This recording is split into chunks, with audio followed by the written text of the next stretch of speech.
أعوذ بالله من الشيطان الرجيم بسم الله الرحمن الرحیم۔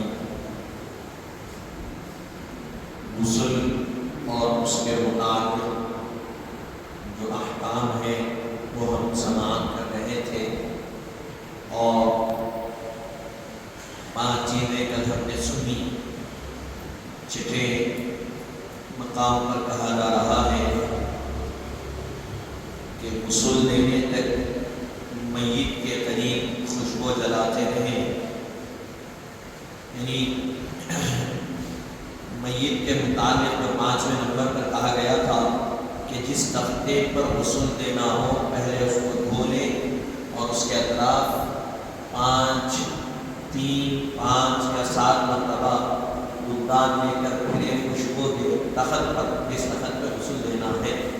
پھر اس کے بعد کہا گیا کہ غسل دینے تک جہاں میت رکھی ہوئی ہے وہاں پر خوشبو جلاتے رہیں، وہاں بودان اگربتی جو بھی جلا سکتے ہیں وہ جلائیں۔ پھر اس کے بعد 7ویں مقام پر کہا جا رہا ہے غسل دینے کا طریقہ، میت کو غسل دینے کا طریقہ کیا؟ تو کہا گیا طریقہ یہ ہے کہ پہلے میت کو تخت پر لٹا دیں، اس طرح کے پاؤں جنوب یا قبلے کی طرف ہو، یا سہولت و موقع کے لحاظ سے جس طرح ممکن ہو کر میت کو لٹا دیں، اس طرح کہ اس کے پاؤں قبلے کی طرف ہو، یا پھر جس طرح آپ کو سہولت ہے لٹانے میں، تخت پر تخت رکھنے اور لٹانے میں ویسا کر سکتے ہیں۔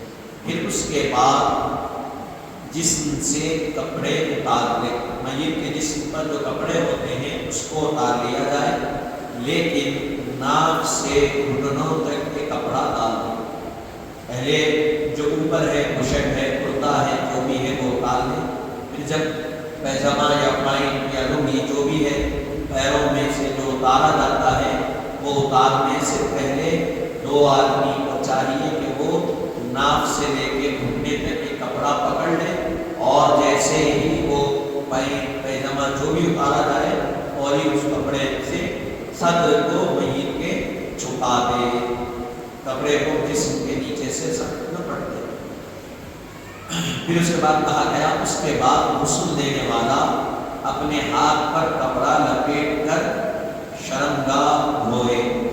جو غسل دے رہا ہے اس کے متعلق کہا جا رہا ہے کہ اس سے زیادہ مستحب یہ ہے کہ غسل دینے والا سیدھا آدمی ہو، غسل اچھی طرح دے، اور اگر کوئی بری بات دیکھے تو اس کو چھپائے، اور اچھی بات دیکھے تو اس کو ظاہر کرے۔ میت کو غسل دینے والا اچھا آدمی ہونا، میت کا قریبی آدمی ہونا، اور جب غسل دے تو اس کے جسم سے کوئی اگر بری بات ظاہر ہو تو اس کو چھپا دے، اور اگر کوئی اچھی بات ظاہر ہو تو اس کو لوگوں کے سامنے ظاہر کرے، بتائے۔ اس شرمگاہ کے متعلق کہا جا رہا ہے بغیر کپڑا لپٹے برہانہ ہاتھ لگانا منع ہے۔ انسان کے ناف کے نیچے سے، ناف سے گھٹنے کے اوپر تک کے درمیان کا جو حصہ ہے پہلے اس کو دھویا جائے گا، تو جب اس کو دھوئیں گے تو جو دھو رہا ہے اس کو چاہیے کہ وہ اپنے ہاتھ پر کپڑا لپیٹ کر دھوئے، بغیر کپڑا لپیٹے کے شرمگاہ کو دھونا منع ہے۔ پھر اس کے بعد آگے کہا جا رہا ہے اور طہارت کرائے، اور کہیں بدن میں نجاست لگی ہو تو دھو ڈالو۔ جس طرح آپ اور ہم طہارت کرتے ہیں اس طرح طہارت کرائے، اور جسم میں کہیں نجاست اگر لگی ہے میت کے تو وہ نجاست کو دور کر دے۔ اس کے بعد وضو کرائے۔ اس کے بعد کیا کریں؟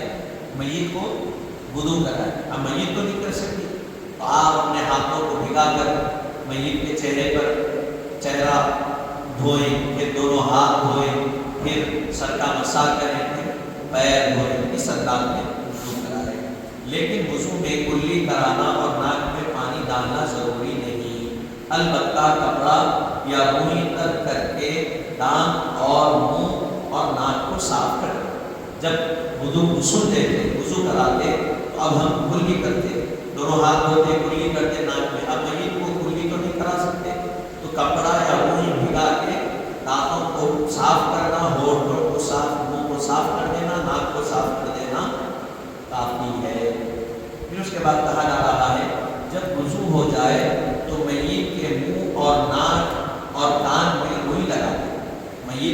میں، ناک میں اور کان میں کیا کریں؟ وضو ہو جانے کے بعد روئی لگا دیں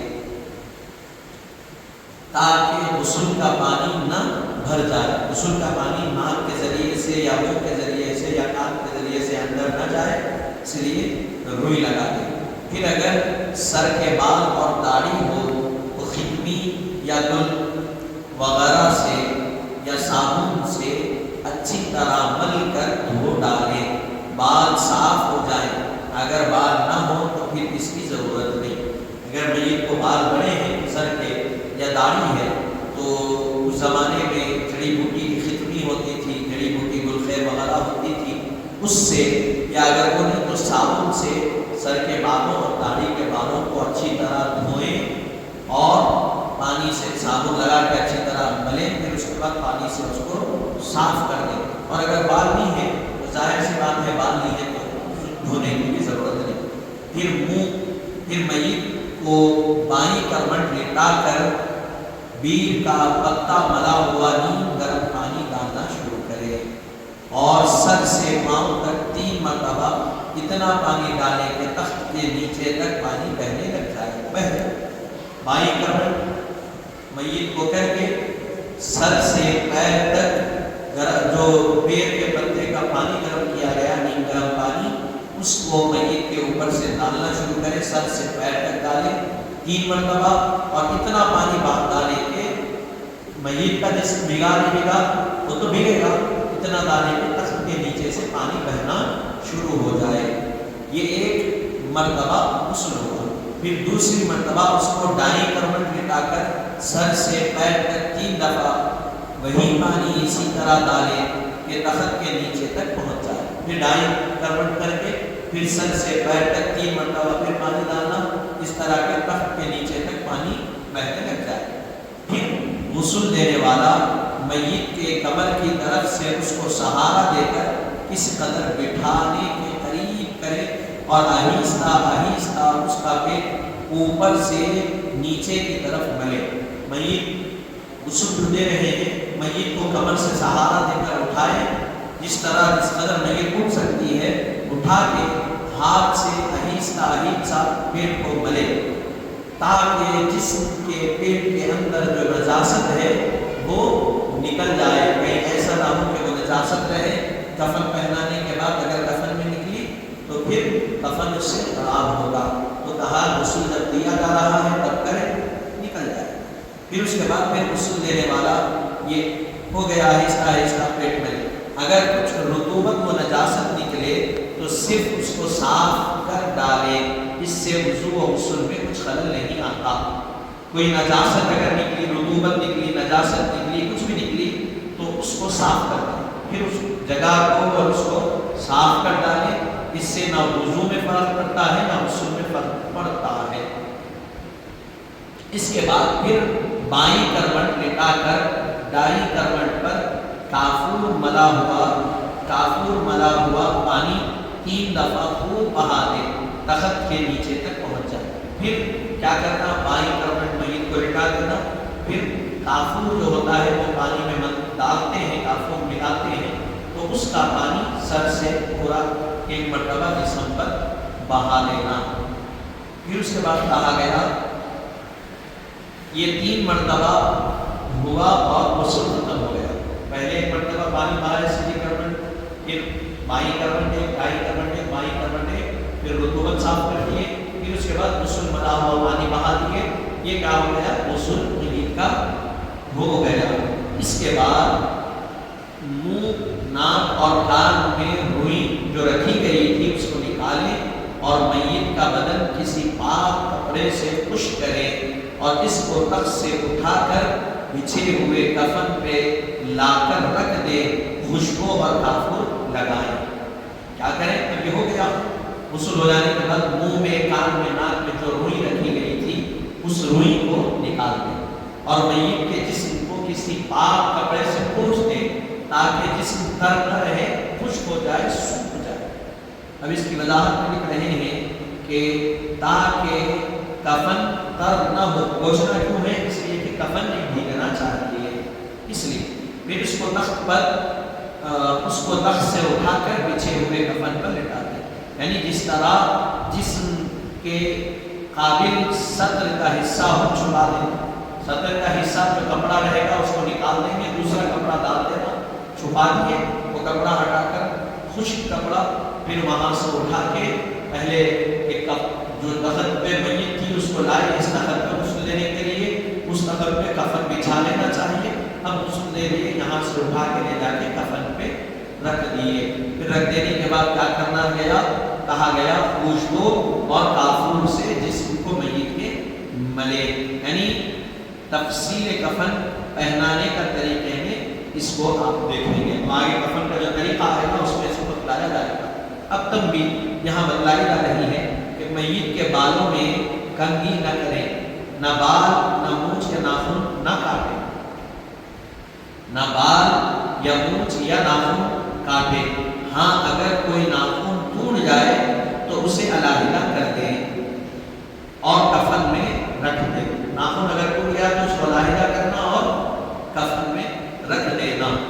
یہ میت کو غسل دے دیا، اب اس کے بعد بال میں کنگھی کرنے، جمانا، داڑھی جمانا نہیں، یا پھر داڑھی بڑی دکھنی تو کٹ کر رہی، مونچھ کٹ کر رہی، یہ اجازت نہیں، ناخن بڑے ہیں کٹ کر رہے نہیں، کوئی چیز کاٹنے کی ضرورت نہیں۔ ہاں اگر کوئی ناخن ٹوٹ گیا تو وہ ناخن ٹوٹا ہوا کفن میں رکھ دینا چاہیے ان کے ساتھ۔ 8 نمبر پر کہا گیا غسل دینے والا شخص ایسا ہونا چاہیے جس کو میت کا دیکھنا جائز ہو۔ غسل دینے والا کون ہونا؟ وہی شخص ہونا جس کو میت کا دیکھنا جائز ہو، یعنی بصورت خلاف غسل تو ہو جائے گا لیکن خود یہ فعل مکروہ ہوگا۔ اگر بصورت خلاف، اگر ایسا نہیں کہ کوئی قریبی آدمی یعنی اس کو دیکھنا جس کو جائز نہیں ہے انہیں غسل، وہ شخص غسل دے رہا ہے، غسل تو ہو جائے گا لیکن یہ فعل کیا رہے گا، اللہ کے نزدیک یہ عمل مکروہ ہے، ناپسند رہے گا۔ بس مرد عورت کو مرد یا مرد کو عورت غسل دینا جائز نہیں، اگرچہ وہ محرم ہو۔ عورت مرد کو غسل دے سکتی ہے نہیں، اور مرد عورت کو نہیں دے سکتا، یہ جائز نہیں اگرچہ وہ محرم ہو۔ مثلا محرم نہیں وہ مرد عورت جن کا باہمی نکاح ناجائز ہو، البتہ منکوحہ عورت اپنے شوہر کو غسل دے سکتی ہے، بشرط ہے کہ اس وقت زوجیت باقی ہو، لیکن شوہر کا اپنی عورت کو غسل دینا جائز نہیں ہے۔ بیوی اپنے شوہر کو غسل دے سکتی ہے لیکن اس کا نکاح اس وقت رہنا چاہیے، وہ حالت نکاح میں ہے تو اس کا نکاح ٹوٹتا نہیں ہے، اس کو 4 مہینے 10 دن تک عدت گزارنے پڑیں گے، تو وہ اپنی بیوی شوہر کو غسل دے سکتی ہے لیکن شوہر بیوی کو غسل نہیں دے سکتا، یہ ناجائز ہے۔ کیوں؟ اب اس کی وضاحت میں لکھ رہے ہیں کہ چونکہ عورت مرتے ہی شوہر اس کے نکاح سے خارج ہو جاتا ہے، عورت کا انتقال ہو گیا تو شوہر عورت سے جو نکاح باہم ہوا تھا، شوہر کا عورت کا انتقال ہوتے ہی مرد جو شوہر ہے وہ اس کے نکاح سے خارج ہو جاتا ہے، الگ ہو جاتا ہے، علیحدہ ہو جاتا ہے، بخلاف عورت کے وہ عدت کے زمانے تک شوہر کے نکاح میں ہی سمجھی جائے گی۔ 4 مہینے 10 دن اگر شوہر کا انتقال ہوا تو بیوی 4 مہینے 10 دن کی عدت گزارنے تک جو شوہر انتقال ہوا اسی کی نکاح میں اسی کی منکوحہ سمجھی جائے گی، لیکن شوہر بیوی کا انتقال ہونے کے بعد اس کا نکاح باقی نہیں رہتا، ٹوٹ جاتا ہے، تو انہیں غسل دے سکتا نہیں، لیکن بیوی کیونکہ اس کا نکاح باقی ہے تو وہ غسل دے سکتی ہے، اس کے لیے غسل دینا جائز ہے۔ اگر کوئی نمبر 9 پر کہا جا رہا، اگر کوئی عورت ایسی جگہ مر جائے جہاں سوائے مرد کے کوئی عورت نہ ہو، یا مرد ایسی جگہ مر جائے جہاں سوائے عورت کے کوئی مرد نہ ہو، تو ایسی حالت میں میت کو بجائے غسل کے تیمم کرا دینا چاہیے۔ اگر کسی عورت کا انتقال ایسے مقام پر ہوا وہاں صرف مرد ہے عورت نہیں ہے، یا مرد کا انتقال ایسے مقام پر ہوا جہاں صرف عورت ہے مرد نہیں ہے، تو ایسی جگہ پر کیا عورت کو غسل دیں گے یا مرد کو غسل دیا جائے گا؟ کہا گیا نہیں، غسل دینے سے بہتر یہ ہے کہ ان کو تیمم کرا دیا لیکن غیر محرم کو اپنے ہاتھوں پر کپڑا لپیٹ لینا چاہیے. اگر محرم یا زوجہ ہو تو اس کی ضرورت نہیں. غیر محرم ہے یعنی جس کے سامنے نکلنا منع ہے، جس سے رشتہ عورت کا تعین ہو سکتا ازدواجی، غیر محرم ہے. تو اگر وہ عورت کو تیمم کرا رہا ہے تو پہلے اس کو چاہیے کہ وہ اپنے ہاتھوں پر کپڑا لپیٹ لے. اگر غیر محرم نہیں ہے، ماں کا انتقال ہوا، بیٹا تو ماں کو چھو سکتا، محرم ہے اس کے لیے. تو خیر بہرحال اسی طرح شوہر ہے، یہ معاملات ہے. تو ان لوگوں کو کوئی حرج نہیں ہے، وہ بغیر کپڑے کے بھی تیمم کرا سکتے ہیں. نمبر 10 پر کہا جا رہا ہے نابالغ لڑکے اور لڑکی کو عورتوں مرد دونوں غسل دے سکتے ہیں بشرط ہے کہ وہ مراحل یعنی قریب بلوغ نہ ہو. نابالغ لڑکا ہے، نابالغ لڑکی ہے، انتقال ہو گیا تو ان کو مرد بھی غسل دے سکتا ہے، عورت بھی غسل دے سکتی ہے، لیکن بشرط ہے کہ وہ مراحل یعنی بلوغ سن بالغ ہونے کے عمر کے قریب کو نہ پہنچے ہو. تب اگر عورت و مرد یعنی بچہ تو عورت بچی ہے تو عورت اور مرد دونوں غسل دے سکتے ہیں، لیکن سن بلوغ کو پہنچ چکے، اس کے قریب بھی پہنچ چکے تو پھر لڑکا ہے تو مرد غسل دے گا اور لڑکی ہے تو عورت غسل دے گی. تو حاضرین محترم یہ 10